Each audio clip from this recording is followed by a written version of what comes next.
Eh, buhay nila yun. Ang pakialam sa buhay ko. Eh, paano naman ako? What about my investment? Eh, akala ko pa meron ka na ibang inaalagaan ngayon. Tsaka, Mar,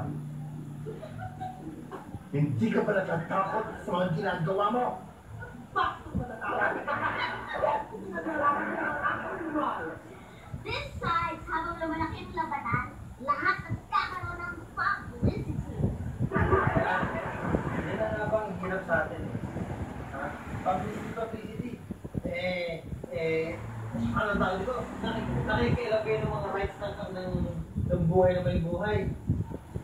Eh, siyempre, merong pinagkakalabahan, kabalahan eh. May kabalahan. Kabalahan? May talaga.